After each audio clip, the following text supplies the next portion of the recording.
maholidi awafike ngiyobonisa kwami. Awayesa maholidi awafike ngiyobonisa kwami. Awayesa maholidi awafike ngiyobonisa kwami. Mina sengikhumbule ekhaya awafike ngiyobonisa kwami. Mina sengikhumbule ekhaya awafike ngiyobonisa kwami. Uyokafika xoxo mngani ashilele sihlele sobabili.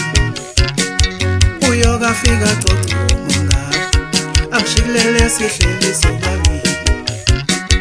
Awayesa maholidi awafike ngiyobonisa kwami.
Sengikhumbule ekhaya awafike ngiyobonisa kwami.